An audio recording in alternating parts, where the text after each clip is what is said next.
Good morning to all of you.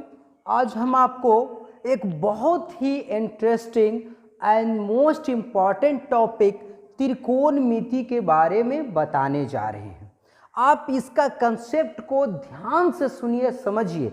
अगर इसका concept clear हो गया तो आपके आगे भी बहुत काम देने वाला है त्रिकोणमिति।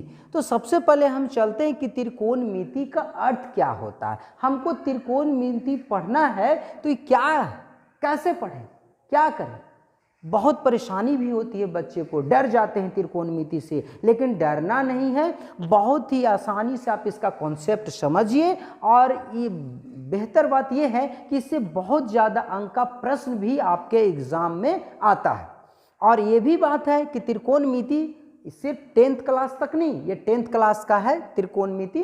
अब 10th क्लास के बाद 11th 12th जाइएगा, वहाँ भी आवश्यकता है। और आप लोग में से जो बच्चे इंजीनियरिंग करना चाहते हैं उनको भी त्रिकोणमिति की बहुत ज़्यादा आवश्यकता पड़ने वाली है। तो आप सबसे पहले इसका कॉन्सेप्ट समझने की कोशिश कीजिए। आप ध्यान से देखिए हम कैसे बता रहे हैं। त्रिकोणमिति, त्रि मतलब होता है तीन, कोण का मतलब तो आप समझ रहे हैं, हाँ, कोण। अब मिति मतलब मापना, दैट मीन्स तीन कोण को मापना। आगे देखिए, ये जो इंग्लिश वर्ड है ट्रिगोनोमेट्री, इस तीन ग्रीक वर्ड से बना हुआ है। सबसे पहले ट्राई, फिर है गॉन और फिर है मेट्रॉन। मेट्रॉन, ट्राई मतलब हो गया तीन, गॉन मतलब हो गया भुजा और मेट्रॉन मतलब मापना। तो तीन भुजा को मापना और यहाँ तीन कोण को मापना। आप इससे तो समझ ही गए होंगे कि तीन भुजा और तीन कोण से घिरा हुआ क्षेत्र क्या होता है। बिल्कुल सही, तीन भुजा और तीन कोण से घिरा हुआ क्षेत्र हमारा त्रिभुज होता है। क्या होता है? त्रिभुज। इसका मतलब हम त्रिकोणमिति में जो भी पढ़ने जा रहे हैं, किस ज्यामितीय आकृति के बारे में पढ़ेंगे? त्रिभुज की ज्यामितीय आकृति, त्रिभुज के बारे में पढ़ेंगे। और त्रिभुज में भी क्या पढ़ेंगे? आपको तीन कोण को मापने के लिए सीखेंगे, तीन भुजा को मापने के लिए सीखेंगे। दैट मीन्स कि त्रिकोणमिति गणित की वह शाखा है जिसमें हम त्रिभुज के भुजाओं एवं कोणों को मापों से संबंधित प्रश्नों का अध्ययन विस्तार से करेंगे और सरलता से करेंगे। तो देखिए यहाँ पे ये देख लिए। अब इसके बाद ये जानने की आवश्यकता है कि कौन सा त्रिभुज के बारे में पढ़ेंगे। भाई त्रिभुज तो बहुत सारा है, समद्विबाहु त्रिभुज है, समकोण त्रिभुज है, विषमकोण त्रिभुज है, अधिक कोण त्रिभुज है। तो देखिए और भी बहुत सारे त्रिभुज के बारे में पढ़ना हायर क्लासेस में। लेकिन चूंकि हम लोग 10th क्लास का सिलेबस पढ़ रहे हैं तो 10th में हमें सिर्फ समकोण त्रिभुज के बारे में ही पढ़ना है। तो समकोण त्रिभुज देखिए, समकोण त्रिभुज आप समझ ही रहे हैं कि समकोण त्रिभुज में क्या होता है? एक कोण 90 डिग्री का होता है। कितना डिग्री का होता है? एक कोण 90 डिग्री का। ये क्या कहलाता है? समकोण त्रिभुज कहलाता है। अब त्रिकोणमिति से क्या करना? तीन कोणों को मापना, तीन भुजा को मापना है। तो ये क्या प्रश्न हो गया? हाँ है। देखिए इसका उपयोग हल्का सा देख लेते हैं सबसे पहले कि त्रिकोणमिति का उपयोग कहाँ है। मान लिया जाए आप बहुत ऊंचे टावर के पास खड़ी हैं, आप देख रहे हैं, आपको ऐसा लग रहा है कि मैं यहाँ से वहाँ तक कैसे मापूं, तो आप त्रिकोणमिति की सहायता से आसानी से माप सकते हैं। ठीक इसी प्रकार मान लिया जाए आपका घर बहुत ऊंचा है या फिर किसी बिल्डिंग में आप खड़े हैं, ऊपर में नीचे देख रहे हैं कि नदी या तालाब या कुछ है, कुछ चौड़ाई मिट्टी वाला झील है, अब जो है पानी वाला झील, और उसके उधर कोई बैठा हुआ है। आप जानना चाहते हैं कि यहाँ से वहाँ तक की झील की चौड़ाई कितनी है बिना मापे हुए, तो वो भी आप त्रिकोणमिति की सहायता से कर सकते हैं। दैट्स वाई त्रिकोणमिति का बहुत उपयोग है। इससे तो आपको इतना अनुमान जरूर लग गया होगा कि चंद्रमा की दूरी, चाहे और भी कोई आकाशीय पिंड की दूरी ज्ञात करनी हो तो हमको त्रिकोणमिति की सहायता से आसानी से ज्ञात कर सकते हैं। लेकिन हम उसको यहाँ पे दूरी ज्ञात करने के लिए नहीं सीखे हैं। जो हमको 10th में दिया गया सिलेबस, उसी के बारे में विस्तार से हम लोग चर्चा करेंगे। और यही त्रिकोणमिति का उपयोग आगे जाके इंजीनियरिंग क्षेत्र में भी बहुत है। इसके बाद यही टॉपिक में हम देखते हैं त्रिकोणमितीय अनुपात। इसमें देखते हैं त्रिकोणमितीय अनुपात ये क्या होता है। चलिए हम देखते हैं ट्रिग्नोमेट्रियल रेशियो, है ना, त्रिकोणमितीय अनुपात, त्रिकोणमितीय अनुपात। हाँ, आज के क्लास में हम लोग सिर्फ त्रिकोणमिति का कॉन्सेप्ट सीखने की कोशिश कर रहे हैं, त्रिकोणमिति का परिचय सीखने की कोशिश कर रहे हैं, आसानी से सीख जाएंगे। देखिए ये समकोण त्रिभुज है, समकोण त्रिभुज का मतलब है एक कोण कितना डिग्री, 90 डिग्री। हमने नाम दे दिया ए बी सी, जहाँ पे बी क्या है, एक समकोण है अर्थात 90 डिग्री का कोण है। अब बताइए त्रिभुज के तीनों कोण का योग कितना होता है, जाहिर सी बात है 180 डिग्री। कोई भी त्रिभुज का तीन कोण है, तीन कोण को मिलाएंगे तो कितना होगा, 180 डिग्री। तो 90 डिग्री तो यही हो गया, इसका मतलब ये दोनों कोण जो भी होगा, दोनों कोण, दोनों ही कोण 90 डिग्री से छोटा होगा। तो 90 डिग्री से जो छोटा कोण होता है उसे कौन सा कोण कहते हैं, जी हाँ बिल्कुल सही, उसे हम कहते हैं न्यून कोण। तो जो भी त्रिकोणमितीय अनुपात होता है इसमें किया जाता है, मेन काम क्या है इसमें, त्रिभुज का भुजा और कोण का माप ज्ञात करना होता है, जबकि हमको सभी भुजा का माप और सभी कोण का माप दिया हुआ नहीं है। तो ये कैसे निकलेगा, तो ये हमको निकलेगा न्यून कोण के सापेक्ष। तो न्यून कोण के सापेक्ष जो भुजाओं का अनुपात होता है वही कहलाता है त्रिकोणमितीय अनुपात। अनुपात मतलब समझ रहे हैं भाग।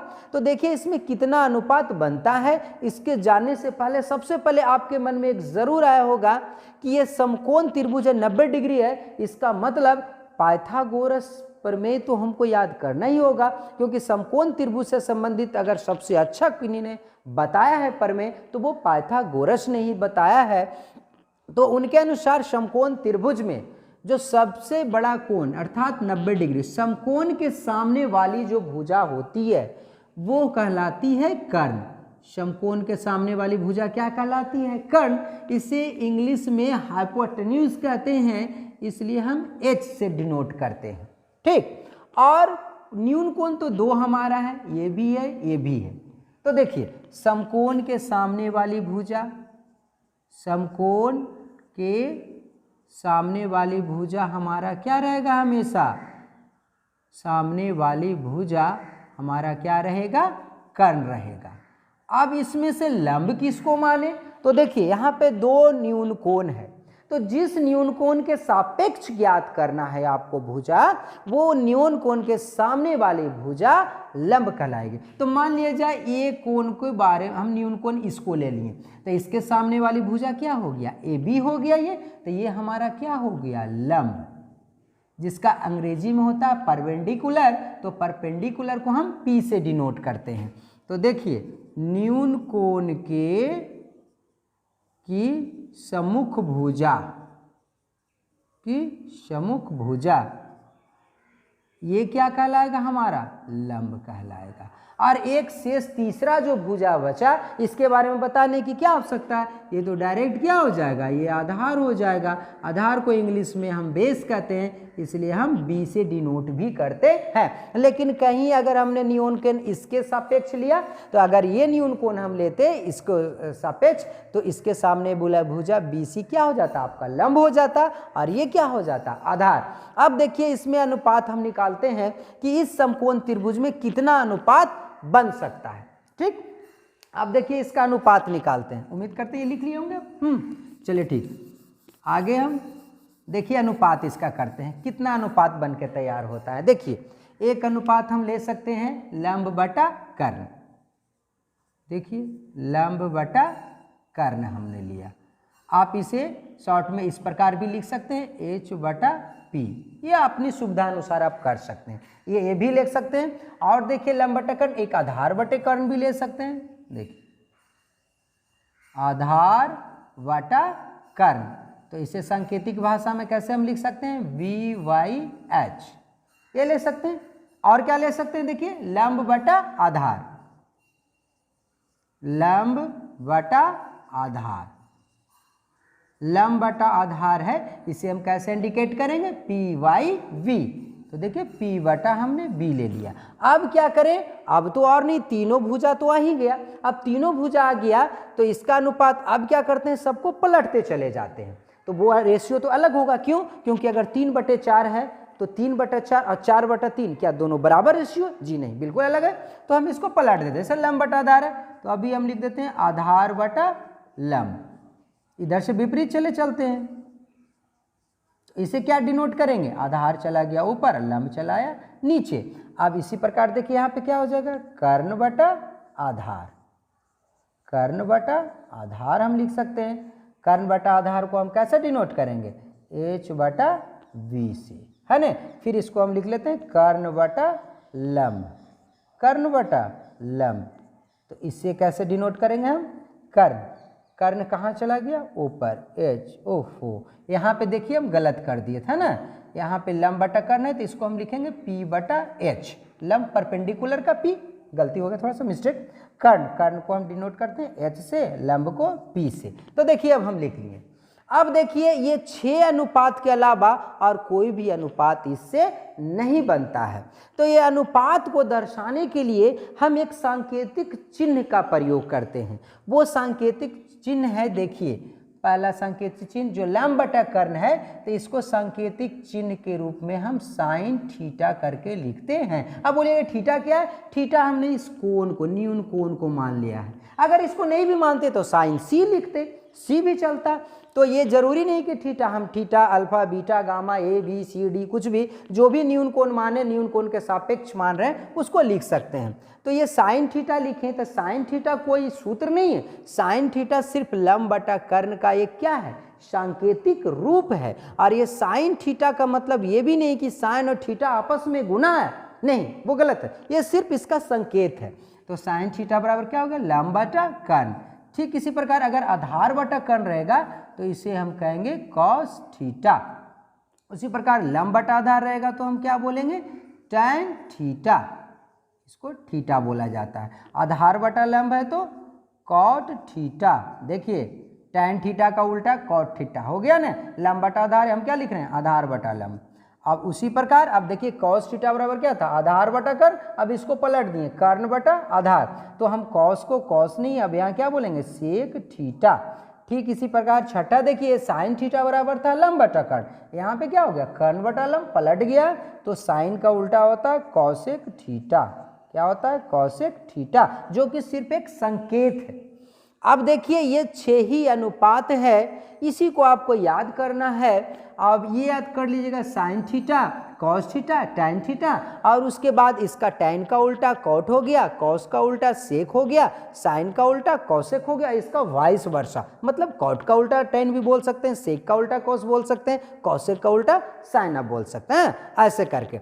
अब देखिए इसको याद करने का सरल कोई तरीका है तो हाँ, याद करने का एक ट्रिक भी है। ऐसे तो ऐसे ही याद करना चाहिए, लेकिन एक ट्रिक भी है। जैसे देखिए बनाया हुआ है, एक है लाल बटा कक्का, लाल बटा कक्का। तो लाल बटा कक्का कैसे चलेगा? देखिए सबसे पहले साइन, तो लाल बटा कक्का, तो एल, एल से लंब, के से कर्ण। देखिए साइन बराबर क्या आ गया? लंब बटा कर्ण। फिर उसके बाद ए के, आधार बटा कर्ण, कॉस बराबर क्या आ गया? आधार बटा कर्ण।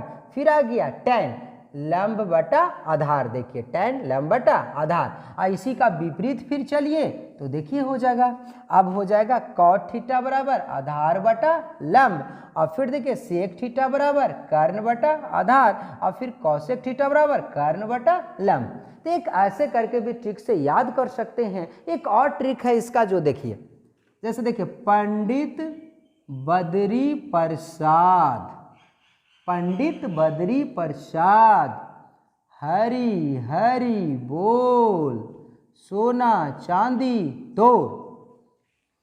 पंडित बद्री प्रसाद हरी हरी बोल, सोना चांदी तोड़। तो देखिए देखिए करते हैं, पी फॉर, पी से क्या होता है? लंब, एच से क्या होता है? कर्ण। तो देखिए लंब बटा कर्ण बराबर क्या हो गया? Sine theta.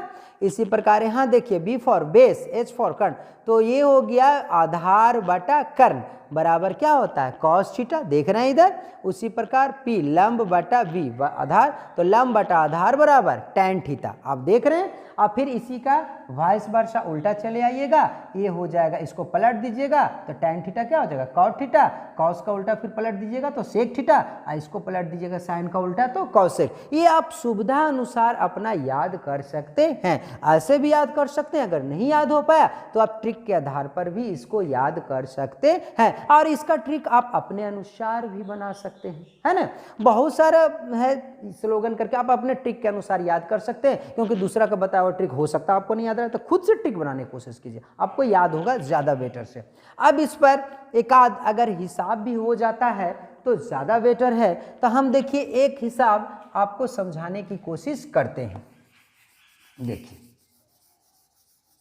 ठीक है, एक हिसाब बनाने की कोशिश करते हैं। एक हिसाब आपका दिया हुआ है आपके ही एनसीईआरटी बुक में, जो बुक में दिया है प्रश्न कि दिया हुआ है आपका tan थीटा बराबर 4/3, तो सभी त्रिकोणमितीय अनुपात ज्ञात करें। सभी त्रिकोणमितीय अनुपात ज्ञात करें। सभी त्रिकोणमितीय अनुपात ज्ञात करें। चलिए कोई बात नहीं, हम देख लेते हैं कैसे। एक हिसाब बना के, ये परीक्षा में भी बराबर आता है प्रश्न। देखिए tan थीटा बराबर दिया हुआ है 4/3, हाँ, तो tan थीटा बराबर 4/3 है, तो tan थीटा बराबर सूत्र क्या होता है, देखिए लंब बटा आधार P बटा B, तो यानी P हो गया 4 और ये क्या हो गया आधार P बटा B हो गया। तो आप देखिए P यहाँ है, B यहाँ है, मतलब इसका मान ज्ञात है आपको 4 है और इसका मान क्या है 3 ज्ञात है। चूंकि ये अनुपात में दिया हुआ है तो हम जब भी अनुपात निकालते हैं तो उसका एक अनुपातिक वैल्यू देते हैं। तो ठीक इसी प्रकार यहाँ पे हम इसको एक अनुपातिक वैल्यू देते हैं। P बराबर कितना है, मान लिया जाए 4K, हाँ, अब B बराबर क्या मान लिए 3K। ये अनुपात के वजह से हमने K दे दिया और कोई बात नहीं। तो देखिए यहाँ पे आपका P ज्ञात है, B ज्ञात है, H नहीं निकलेगा, H बिल्कुल निकल सकता है। इसके लिए कौन से प्रमेय का प्रयोग करेंगे हम, पाइथागोरस प्रमेय का करेंगे। तो देखिए यहाँ पे हो जाएगा पाइथागोरस प्रमेय से। तो पाइथागोरस प्रमेय क्या है हमारा, अब यहाँ पे तो आप देख रहे हैं कि आपका लंब भी पता है, आधार भी पता है, क्या नहीं पता है कर्ण। तो कर्ण बराबर सूत्र होता है अंडर रूट लंब स्क्वायर प्लस आधार स्क्वायर। तो कर्ण को हम किससे डिनोट किए हैं, H से, तो अंडर रूट लंब स्क्वायर मतलब P का स्क्वायर और प्लस आधार स्क्वायर मतलब B का स्क्वायर, ऐसे हो गया। अब देखिए बराबर P है, तो P का वैल्यू कितना हमारा है 4K है, तो 4K का स्क्वायर हो गया। यहाँ B है तो 3K का स्क्वायर हो गया। हाँ, अब देखिए 4K का स्क्वायर कितना हो गया अंडर रूट में 16K स्क्वायर, और प्लस 9K स्क्वायर, तो 16 और 9 कितना के स्क्वायर हो गया 25K स्क्वायर। अब 25 का वर्गमूल 5 और K चूंकि 2 वर्गुना इसलिए इससे 1 के बाहर, मतलब कर्ण का वैल्यू कितना निकल गया 5K, ये तो 4K था, ये 3K था, निकल गया। अब जब हमको लंब भी पता है, आधार भी पता है, कर्ण भी पता है, तो क्या सभी त्रिकोणमितीय अनुपात नहीं निकल जाएगा, बिल्कुल आसानी से निकल सकता है। जैसे tan का मान तो आपको दिया हुआ है 4/3, tan के अलावा मान लिया जाए आपको sin थीटा निकालना है, तो sin थीटा बराबर क्या सूत्र होता है लंब बटा कर्ण। तो लंब आपका कितना है 4K और कर्ण कितना दिया हुआ है आपका 5K। तो देखिए K से K कट गया, क्या बचा 4/5। उसी प्रकार यदि आपका निकालना हो cos थीटा, तो cos थीटा बराबर क्या सूत्र होता है B/H आधार बटा कर्ण, तो B/H। B का वैल्यू आपका दिया हुआ है 3K और H का दिया हुआ है वैल्यू 5K। तो k से k कट गया, क्या आया 3/5। इसी प्रकार और भी 3 है त्रिकोणमितीय अनुपात, सब त्रिकोणमितीय अनुपात हम आराम से निकाल सकते हैं। अब प्रश्नावली जो आपका दिया हुआ है एनसीईआरटी बुक में 8.1, उसमें बस इसी सूत्र से आपका सारा हिसाब कैलकुलेट हो जाएगा। सिर्फ आपको इस बात का ध्यान रखना है कि हम कौन से कोण के न्यून कोण के सापेक्ष कर रहे हैं। जैसे मान ले इसमें ए के सापेक्ष बोलता है tan a बराबर इतना, तो इसके सामने वाली भुजा को हम क्या लेते हैं, लंब लेते, और इसको क्या लेते, आधार लेते। तो ठीक है, आगे चैप्टर में जो चैप्टर स्टार्ट होता है वो चैप्टर के बारे में हम आपको अगला वीडियो में सारा क्वेश्चन सॉल्यूशन करके बता देंगे।